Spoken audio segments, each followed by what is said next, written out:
Good evening, darlings and deviants. My name is Lucy, and I'm just a little loony.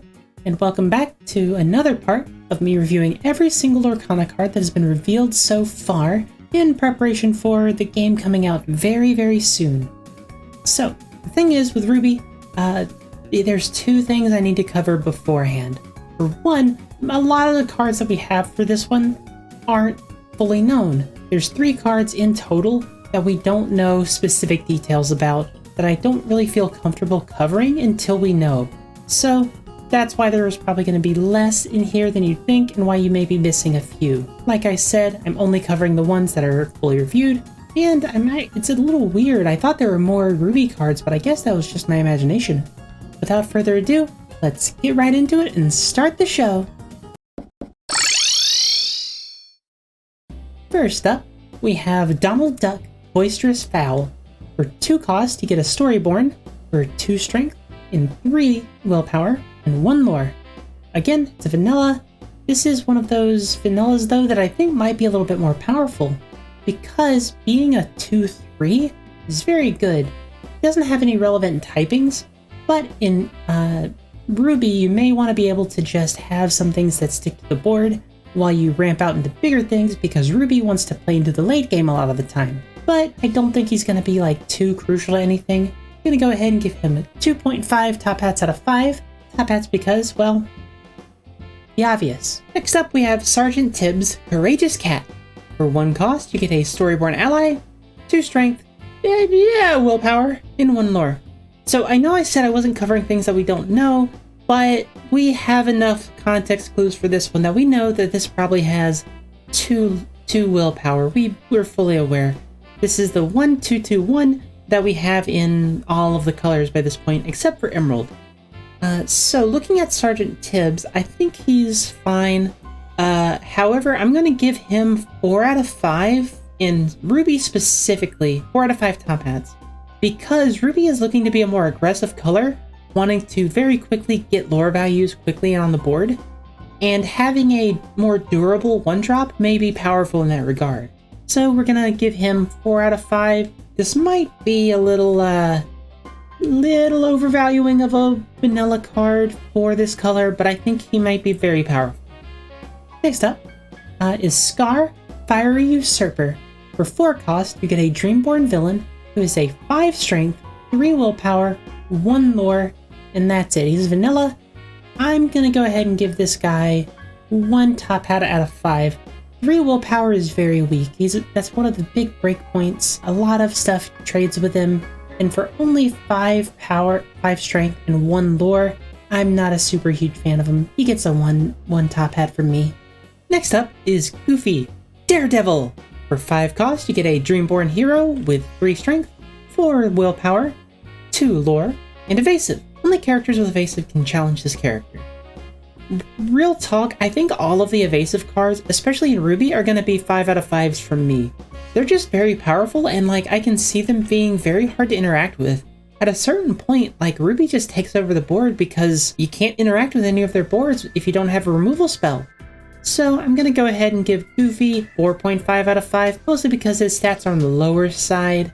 Nope, we're going to move him up to 5. We're moving him up to 5. I think he's very powerful. Coming down on 5, being able to quest almost every turn, he's pretty good. I like him. Next up is Mulan, Imperial Soldier. For 5 cost, you get a Storyborn Hero Princess with 4 strength, 5 willpower, and 1 lore with Lead by Example. During your turn, whenever this character banishes another character in a challenge, your other characters get +1 lore this turn. I think Mulan is very solid and kind of provides a sort of, you get a tempo-based playstyle, but also you get rewarded for destroying your opponent's cards. I'm gonna go with 4.5 top hats. I think she's very good, and as a princess, she has some synergies there with stuff like Moana. However, the problem I have with her is you're not always gonna have something to destroy, so you need to have something to go along with her, or she's just gonna be questing for 1 lore, and then she becomes vulnerable. And for 5 cost and 5 willpower, that's not nothing, but it's a little bit weaker than I would like. Next up, we have Tigger, Wonderful Thing. For 6 cost, you get a Storyborn Wait, Tigger's a type line? Huh. Well, that's 4 strength, 4 willpower, 2 lore, and evasive. Only characters with evasive can challenge his character. I'm gonna give this one the 4 out of 5 that I saved for Goofy. The 4 out of 5, rather. Because he has 1 more cost for 1 more strength. That's not super great. Now, he's very good against opposing evasives. So that's why I think he's still very powerful. Being able to basically trade with almost every evasive we've seen so far is great. But I'm not super convinced when we have Goofy that is 1 less strength for 1 less ink. And 1 less ink is very good. What I'm interested in is seeing that Tigger is a type line. Does that mean we're gonna get Tigger support later? Multiple Tiggers in a deck? Tigger Tribal? Let's go! Next up is Aladdin, Heroic Outlaw. For 7 cost, you get a Floodborn hero with 5 strength, 5 willpower, 2 lore, and it has shift 5. You may pay 5 instead of the normal cost if you play it on top of an Aladdin. And he also has Daring Exploit. During your turn, whenever this character banishes another character in a challenge, you gain 2 lore, and each opponent loses 2 lore. So I don't really want to factor in multiplayer stuff because we don't know how, popular multiplayer is going to be. But regardless, I think this card's insane. For 5, if you can shift onto an Aladdin, which we unfortunately don't know much about yet. Like, we don't know if there's going to be a cheaper Aladdin that we can go to, but I think even still, if we just treated it as a 7 cost 5/5 2 lore, that whenever it managed to destroy another character, that you get to basically have a 4 lore difference between your opponent, that's huge. I think Aladdin, this is a 5 out of 5 top hats for me. He's just very good at what he does, and I'm very confident that he's going to see play. Even if we get 1 more Aladdin, he's going to be great. Next up we have Mickey Mouse, Brave Little Tailor. For 8 cost, you get a Dreamborn hero with 5 strength, 5 willpower, and 4 lore. Jeez, that's a lot of lore. And he has evasive? This card's great. However, I'm going to put him at 3.5. No, I'm going to give him 4 top hats out of 5 as opposed to 5 out of 5. The main reason that I think that's going to be the issue is that he's a lot of mana and a lot of investment, and by the time you get there, your opponent may have a way to out it.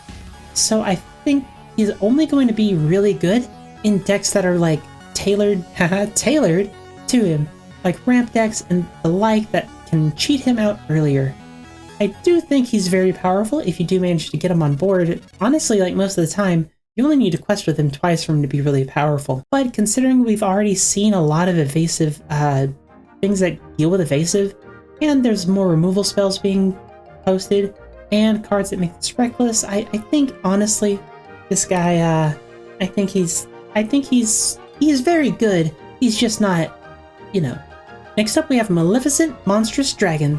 For 9 cost, you get a Storyborn Villain Dragon with 7 strength, 5 willpower, and 2 lore, and Dragonfire. When you play this character, you may banish chosen character. This is very powerful, but I'm going to give her 3 out of 5. 9 is a lot, and she's kinda slow for once you get there. Now, if you're tailored to get there, if you're playing a ramp deck, then this is more, we can talk about that a bit more. But 9's a lot. It's gonna take a lot to get up there. And just, banishing another character is great. But if they have a removal spell for it, or if they just exert it and then kill it, you've spent your entire turn just playing a removal spell, and that's not super amazing, y'all. Finally, we round out with the last card that we have officially revealed in Dragonfire. It's a 5 cost action, banish chosen character. Easy, this one's 5 out of 5. Honestly, the main reason is removal is hard to come by in these earlier formats that we don't know a lot of cards yet.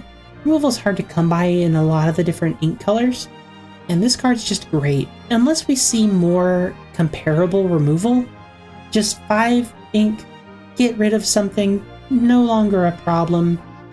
I think this is fantastic. 5 out of 5 from me. Oh, that's all the Ruby cards. I thought there were a few more that I was missing, but I think this is it. This is all the ones that we have that are officially out. And do you think I got them all right? Or do you think that maybe I was a little off in some of my predictions? Let me know down in the comments below.